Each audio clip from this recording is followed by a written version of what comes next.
Les confidences littéraires ont la chance de rencontrer aujourd'hui l'écrivain Stéphane Héaume à l'occasion de la sortie chez Rivage de son dernier roman, Sœurs de sable.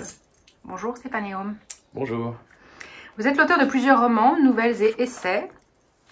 Le Clos Lothar, publié en 2002, est votre premier roman et obtient le prix du jury Jean Giono et le prix Emmanuel Robles.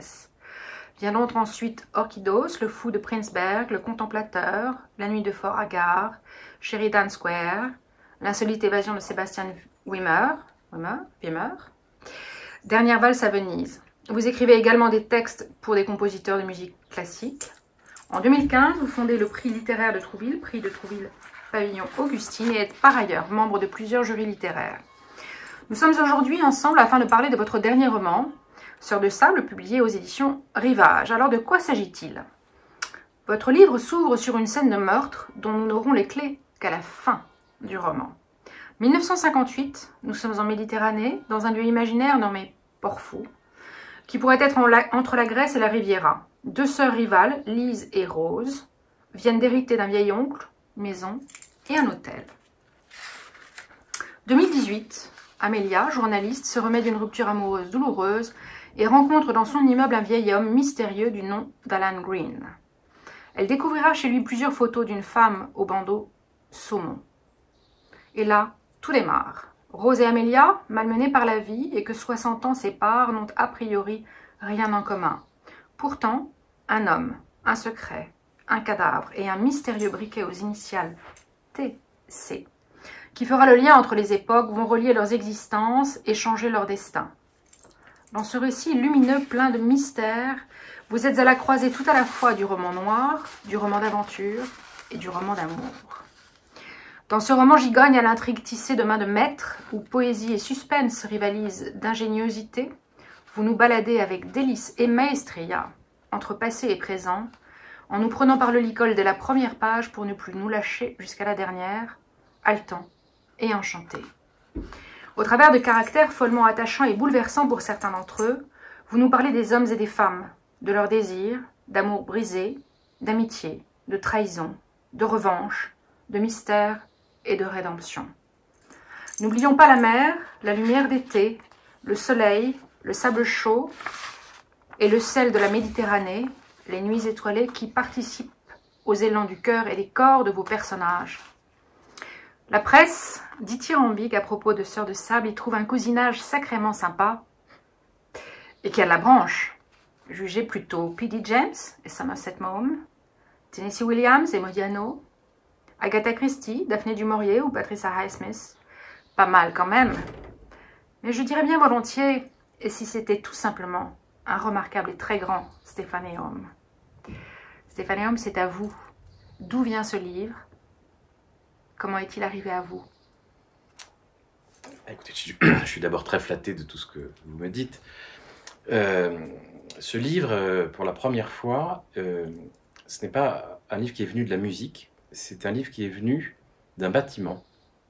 Et ce bâtiment, c'est le fameux hôtel de la Corniche du Rayon Vert, qui s'appelle la Corniche du Rayon Vert, mais qui en fait est un bâtiment qui existe, je ne dirai pas où, et qui, lorsque je l'ai vu, m'a tout de suite transporté dans une histoire à écrire.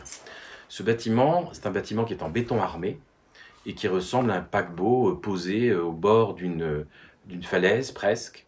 Et je me suis dit que ce bâtiment qui était déjà, comme dans le roman évidemment, c'est plutôt le roman qui est comme le bâtiment, à l'abandon, mais où on peut aller dormir, on peut louer des chambres, est en train de se retaper. Et je me suis dit que c'était le point de départ d'un livre qu'il fallait imaginer dans cet hôtel, dans les lieux qui l'entourent, qui sont une baie méditerranéenne splendide, et puis trouver des personnages qui pourraient venir habiter à la fois ce vieil hôtel, et puis cette villa dont vous avez parlé, qui est la villa moderne, dont a hérité l'autre sœur, Lise Saint-Just. Et voilà, j'ai commencé à travailler, à me laisser porter par les parfums de ces lieux. Les parfums du laurier rose ont une importance très importante. Pas me laisser baigner, me laisser bercer par les lueurs du couchant, par la beauté des ruelles, et puis ce côté un peu désuet d'une cité, d'une balnéaire, d'une station balnéaire plus précisément, qui est complètement à l'abandon même l'été. Et j'ai trouvé que c'était intéressant de parler de cette station entre deux époques un peu abandonnées. Et j'aime bien les lieux déserts, les lieux abandonnés. Et c'est pour ça que je me suis dit qu'il fallait créer ma ménagerie de verre, si je puis dire, puisqu'on parlait de Tennessee Williams, dans cet hôtel et dans cette station balnéaire. Voilà, donc je me suis beaucoup amusé. Et puis ensuite, eh bien, il a fallu évidemment que des personnages puissent voir le jour. Donc si vous voulez qu'on parle des personnages... Oui, j'aimerais bien parler, c'est ma prochaine question. J'aimerais que vous nous parliez du premier personnage en fait qui est né. C'est Rose.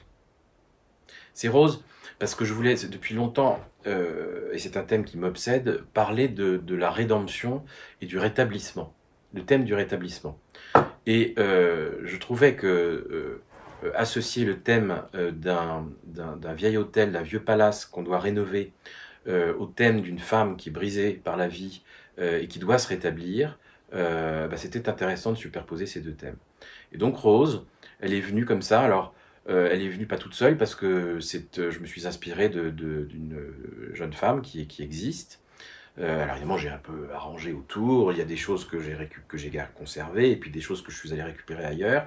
Mais j'ai commencé à faire ce personnage de Rose à partir de cette femme que j'ai rencontrée.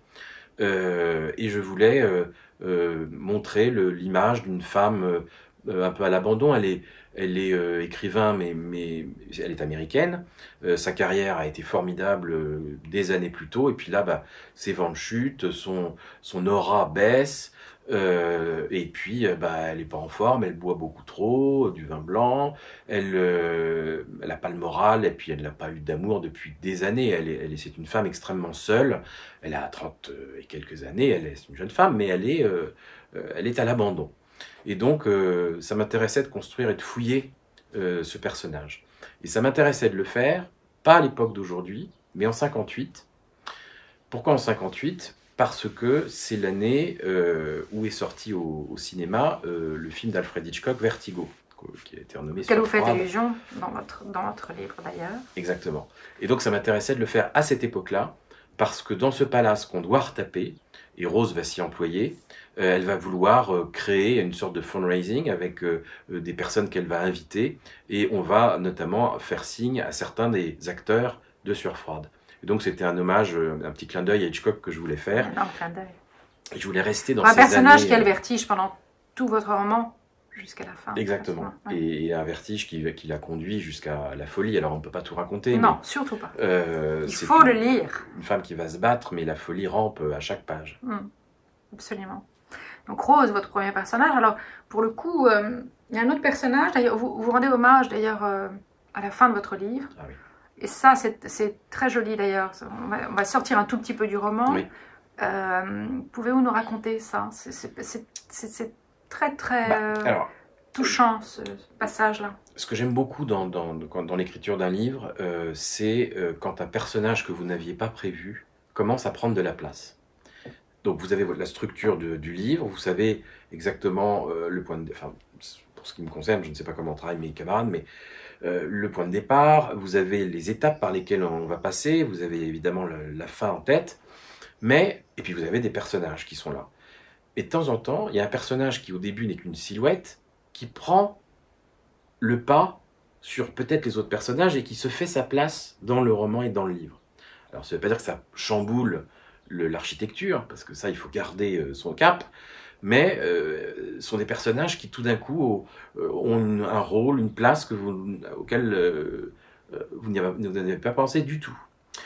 Et qu'est-ce qui s'est passé pour ce personnage? C'est le personnage du vieil Axton, qui est un affichiste, qui a 95 ou 96 ans dans le livre, et qui va venir au secours de Rose pour essayer et l'aider à se rétablir en lui apportant des conseils, du réconfort, un peu de sagesse et un peu de raison, et qui va tout faire pour l'aider à mener ce projet de grand bal qu'elle veut donner dans les flancs du paquebot de béton. Et ce personnage, au début, n'existait pas. C'était juste une silhouette qui faisait partie des personnages de Port-Fou qu'on croisait. Et tout d'un coup, je me suis dit, mais en fait, ce personnage, il existe, je l'ai croisé déjà, dans un restaurant à Trouville-sur-Mer. J'écris la plupart de mes livres là-bas. Je vais régulièrement dîner dans un restaurant à Trouville qui s'appelle le Central.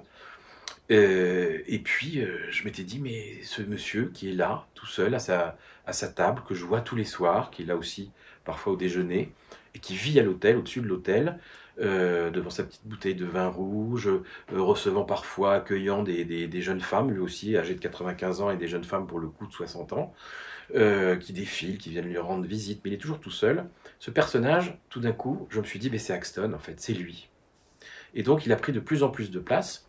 Et je ne voulais pas le rencontrer, ce monsieur, surtout pas, parce que je ne voulais pas connaître sa vie, pour pouvoir lui en créer une, de toute pièce, même si c'était évidemment très éloigné de la sienne, certainement. Et je n'ai pas voulu le rencontrer jusqu'à la fin. Et quand je dis la fin, c'est que j'ai écrit les dernières pages du livre, très peu de temps avant la première période où on a tous été enfermés. Et je l'ai vu une dernière fois.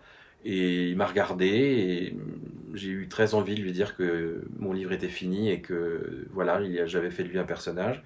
Mais j'ai pas osé. Puis il est parti. Puis moi je suis parti. Et puis il est mort. Il devait mourir au Central. Il voulait terminer ces jours-là. Et puis on l'a mis dans une maison de retraite parce que le Central était fermé. Et il n'a pas supporté.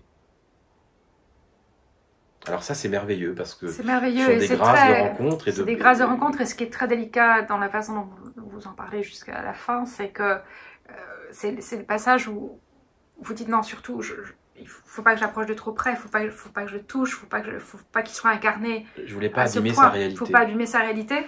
C'est un très joli passage. Alors, ce qui est très beau aussi, c'est que chaque personnage, en fait, dans votre livre, est incarné à un moment donné. C'est comme si vous le sortiez un tout petit peu de sa boîte et pouf, vous lui donniez du corps, de la chair. Donc, ils ont tous leur rôle. Vous ne les jugez pas, même si, à un moment donné, on peut imaginer qu'il y en a certains. Mais ils ont tous aussi, dans leur, excusez-moi du terme, dans leur saloperie, pour certains d'entre eux, une grâce, une forme de grâce. En ce compris, la sœur de Rose, qui à un moment donné va trouver une forme de lumière aux yeux. Tournement de situation, et oui. Voilà. Et oui, parce que je pense qu'on ne peut pas, raconter une histoire si on n'a pas de l'empathie pour ces personnages, et il faut que ce soit des personnages qui vous bouleversent.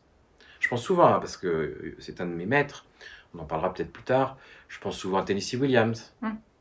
Et ben, tous ces il a une empathie folle pour des personnages qui sont tous un peu brisés de la crête, ils sont tous un peu abîmés. J'aime beaucoup brisé de la crête, on va le garder. Ils sont tous un peu abîmés, ces personnages. Mais il a une empathie qui fait que on croit à ce qu'il raconte. Donc ça m'est arrivé dans d'autres romans d'esquisser des personnages, et puis je me disais non, en fait, non, ça, je n'ai pas envie de le mettre pleinement dans le roman. Alors parfois, pour le coup, c'est l'inverse, c'est-à-dire que je voulais en faire un personnage important, et puis je le gomme et ça n'est qu'une silhouette. Ou alors on ne le met pas du tout dans le livre. Et ce qu'il devait porter, en termes d'émotion, en termes d'action, est porté par d'autres. Ouais. Juste pour finir sur cette séquence, le titre. Sœur de sable, alors écoutez, c'est très simple. J'ai mis un peu de temps à le trouver, mais c'est pas très sérieux ce que je vais vous dire, mais j'aime beaucoup j'aime beaucoup, il est très ringard et très daté, mais j'aime beaucoup le film de Brian De Palma, Sœur de sang. Absolument. Voilà, donc c'était aussi un clin d'œil à un de mes maîtres cinématographiques. Très bien, merci beaucoup.